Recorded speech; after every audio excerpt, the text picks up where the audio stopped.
جس کا ذریعہ معاش نہ ہو.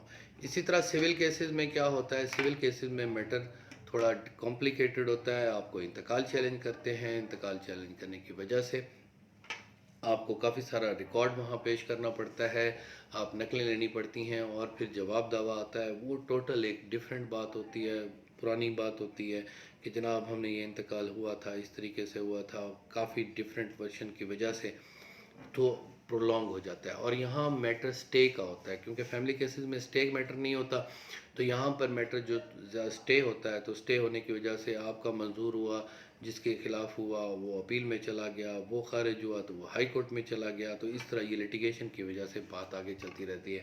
تو یہاں پر بھی جیسے ہی تنقیحات وضع ہوتی ہیں تو آپ کو چاہیے کہ آپ اپنے لائر کے ساتھ فیسز اپنی کلیئر کر کے ان کو ساتھ کہیں کہ سر اس کو 2 3 4 مہینے میں اس کو فائنل کریں، کیونکہ اس کے بعد وہ باؤنڈ ہو جاتے ہیں. اور پیشی خاص طور پہ جو ہوتی ہے وہ خود جائیں، ساتھ جائیں، کیونکہ لمبی پیشی یہ ایک پورا ایک فن ہے وکیل کے پاس کہ کیس کو لمبا کرنا ہے. تو اب 2 مہینے کی پیشی لگا دیں تو وہ بیچارہ تو رول گیا.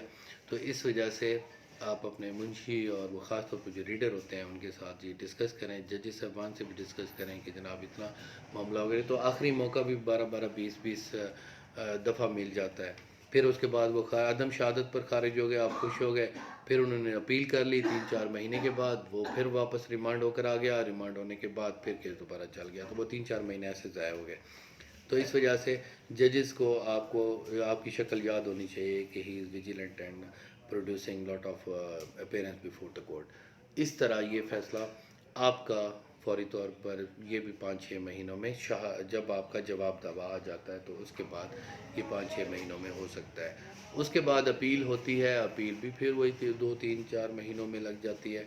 اصل پرابلم ہائی کورٹ میں کریٹ ہوتا ہے. اگر آپ لکی ہیں، اگر کنکرنٹ ججمنٹ نیچے بھی آپ جیت گئے ہیں سول کورٹ میں اور ڈسٹرکٹ کورٹ میں بھی آپ جیت گئے ہیں، کنکرنٹ ججمنٹ ہے، تو اس میں اگر ہائی کورٹ نے ان کی کنکرنٹ ججمنٹ کو ہی پہلے ہی اڑا دیا، چاہے فیملی تھا یا سول تھا، تو آپ کا بڑا فائدہ ہوگا اور آپ جیت سکتے ہیں. اگر وہ ایڈمٹ ہو گیا تو پھر آپ کے لیے پرابلم ضرور ہو سکتا ہے، کیونکہ ہائی کورٹ میں کیس نکلتے پھر 3 4 5 سال لگ جاتے ہیں، کیونکہ ادھر رش آف ورک اتنا ہے. لیکن آپ کو لائر ہائر کر لینا چاہیے. جب بہت زیادہ لمبا عرصہ ہو تو پھر آپ اگر اس کو جیتنا چاہتے ہیں تو آپ ان کو ارلی ہیئرنگ کی اپلیکیشن ہائی کورٹ میں دے سکتے ہیں، تو اس سے کیس آپ کا ریپروڈیوس ہو سکتا ہے اور وہ چل جاتا ہے. لیکن عام طور پہ ہائی کورٹ میں ایک لیفٹ اوور لفظ یوز ہوتا ہے، وہ بھی میں اس پہ لیکچر دوں گا کہ لیفٹ اوور جو کیسز ہوتے ہیں وہ کیسے ہوتے ہیں. اور ہائی کورٹ میں جو اپیرنس، جو میرے دوست خاص طور پہ وکلاء حضرات اور میری بہنیں وکیل جو ہیں جو مجھ سے رابطہ کرتی ہیں، ان کی بہت مہربانی کہ انہوں نے مجھے موقع دیا کہ میں ان کو گائیڈ کر سکوں. تو ان کو بھی بیسک چیزیں میں انشاءاللہ بتانے کی کوشش کروں گا. اسی طرح کرمنل کیس ہے وہ اس سے ذرا شارٹ ہوتا ہے، کیونکہ کرمنل کیس میں اگر آپ نے استغاثہ نہیں کیا، چلان 173 کا جب عدالت میں آ جاتا ہے تو فوری طور پر اس چلان کی سماعت شروع ہو جاتی ہے، اور پھر ججز صاحبان ملزم کو بلا لیتے ہیں. کبھی ایک ملزم، اگر کبھی کبھی ایسا ہوتا ہے کچھ ملزمان اشتہاری ہو جاتے ہیں. کافی سارے کلائنٹس میرے پاس آئے کہ سر ہم پیش ہو رہے ہیں، دوسرا جو شخص ہے وہ نہیں آ رہا، تو ہم کیا کریں. تو ان کے خلاف پوری پروسیجر ہوگا، ان کے خلاف اخبار اشتہار ہوگا، اخبار اشتہار ہونے کے بعد ان کا کیس علیحدہ کر دیا جائے گا، تو آپ کا ٹرائل ہو سکتا ہے. وہ بھی ایک پروسیجر ہے جو آپ کو فالو کرنا پڑے گا. ان کی شہادت پھر بعد میں ہوگی اور اس کی سزا بعد میں ایسرٹین کی جائے گی. آج کل جو ہے وہ بڑا اچھا ہو گیا ہے. جو میں آپ کو خوشخبری، جو دوست یہ چاہتے ہیں کہ ان کے کیسز کا فیصلہ جلدی ہو، تو واقعی ماڈل کورٹس بن گئے ہیں. ماڈل کورٹس کرمنل کیسز کو تو بہت زیادہ جلدی چلا رہے ہیں. اس میں چیکس کے ایشوز ہیں، اس میں ہرٹ کیسز ہیں 337 A1 A2 3 وغیرہ F5، اور اس کے علاوہ سیشن کورٹ میں اتنی لمبی پیشیاں نہیں لگتی. مجسٹریٹ صاحبان تمام یہاں بھی ماڈل کورٹس بن چکے ہیں. 9C وغیرہ کے کیسز ہوتے ہیں وہ بھی جلدی ہو جاتے ہیں. 376 511 یا 376 جو سیشن ٹرائل کیسز ہیں وہ ان کا فیصلہ بھی جلدی ہو سکتا ہے. تو اصل میں آپ کو یہ سول ریونیو اور فیملی کے ساتھ یہ بتا رہا ہوں کیونکہ یہ ایک ہی کورٹس ہیں، یہ ڈسٹرکٹ کورٹس ہوتے ہیں. اس کے علاوہ ایک اور کورٹس ہیں جو ریونیو کورٹس ہیں. ریونیو کورٹس میں بڑے افسوس کے ساتھ میں آپ سے یہ کہنا چاہوں گا کہ اس طرح وہاں، کیونکہ ان کے پاس 2 قسم کی پاورز ہیں، ایڈمنسٹریشن بھی ہے اور ساتھ جوڈیشری والا کام بھی ہے ریونیو والے معاملات میں. تو کبھی وہ بیٹھتے ہیں، کبھی نہیں بیٹھتے. تو یہاں تو صرف ججز کا کام ہوتا ہے فیصلہ کرنا. وہاں پر انہوں نے پرائس ریٹ بھی چیک کرنے ہوتے ہیں اور روڈوں کو بھی چیک کرنا ہوتا ہے. اگر سی ایم صاحب یا پی ایم صاحب آتے ہیں تو ان کو بھی اٹینڈ کرنا ہوتا ہے. سیاسی بھی وہاں پر اپروچ کر جاتے ہیں, بیٹھتے ہیں. تو یہ تھوڑا سا مسئلہ ہے. یہ پیرالل کورٹس کے میں خلاف ہوں. میں چاہتا ہوں کہ جو جج ہو وہ جج ہو, اس کو اپروچیبل نہ ہو, اس کا آفس میں آرام سے کوئی ایسے آ نہ سکے, وہ جب صرف وہ عدالت کے فیصلے کرے. تو یہاں پر آپ کے لیے پرابلم یہ ہے کہ آپ کو وکیل بھی, ہم گھبراتے ہیں ان عدالتوں میں جانے سے, کیونکہ وہ عدالتیں فیصلہ کرنے سے زیادہ کچھ اور ہو رہا ہوتا ہے وہاں. تو ریونیو کورٹس میں خاص طور پہ اس کو اگر کوئی پارلیمنٹیرین یا کوئی ایسا کا شخص یا صاحب حکومت ہے میری بات سن رہا ہو, تو ان برائے مہربانی ریونیو کورٹس پر توجہ دیں. اس میں لوگ رول رہے ہیں, بہت پریشانی ہو رہی ہے. سمپل درخواست کا بھی فیصلہ نہیں ہوتا. درخواستیں اب تقسیم ہوتی ہے, وہ تقسیم کا بھی سوال تھا. تقسیم کتنے عرصے میں ہو سکتی ہے؟ ہونی تو 3 ماہ میں چاہیے, لیکن وہ 3 سال میں ہوتی ہے. اپیل پھر 3 سال میں چلی گئی.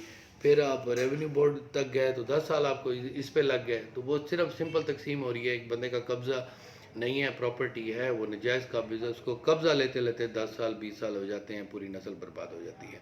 تو اس کو کوئی سخت قانون اور سیدھا صاف ستھرا قانون ہونا چاہیے. قانون ہے ایلیگل ڈسپوزیشن ایکٹ ہے, لیکن وہ ثابت کرتے کرتے پراپرٹی گریبرز اس کو ثابت کرنا پڑتا ہے. اور کیونکہ یہ پورا ایک مافیا ہوتا ہے, ریکارڈ بھی انہوں نے بنوایا ہوتا ہے, تو بہت کم لوگ سزا ہوتے ہیں.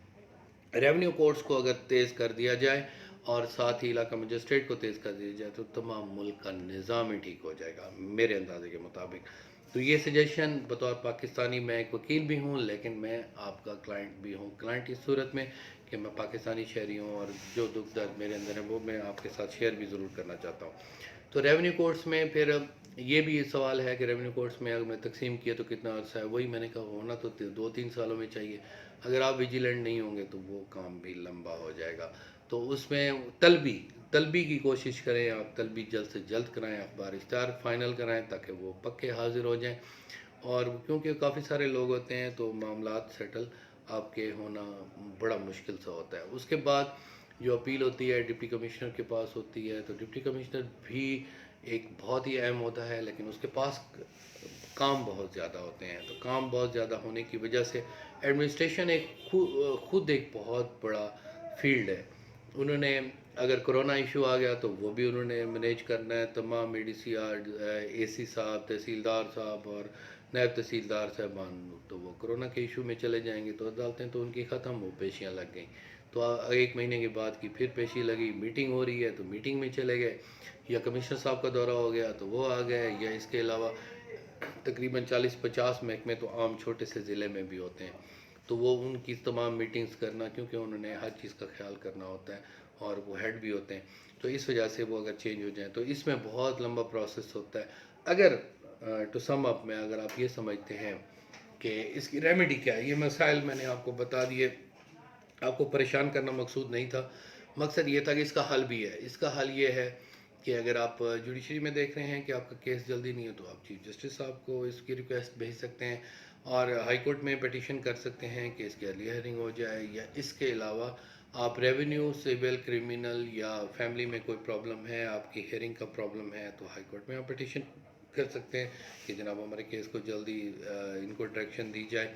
تو اس طریقے سے آپ کا فیصلہ جلد سے جلد ہو سکتا ہے اور انشاءاللہ آپ کا مسئلہ حل ہو جائے گا. تو مسئلہ حل سب سے پہلے آپ خود کرتے ہیں. آپ کو خود پتہ ہونا چاہیے آپ کا مسئلہ کیسے اور کتنی جلدی حل ہوگا, اور کتنی محنت اور تگدو کے لیے آپ کرتے ہیں. کیونکہ انصاف حاصل کرنے کے لیے جا کر خاموش کھڑا ہونا یا وہاں پر دعائیں مانگنا بھی ضروری ہے, لیکن دعا مانگنے کے ساتھ دوا بھی ضروری ہے کہ آپ محنت کریں, اچھا وکیل رکھیں اور پوری تیاری سے وہاں پر جائیں تاکہ آپ کو آپ کی حق رسی مل سکے. Thank you very much. اللہ تعالیٰ آپ کا حامی ناصر ہو. اللہ حافظ.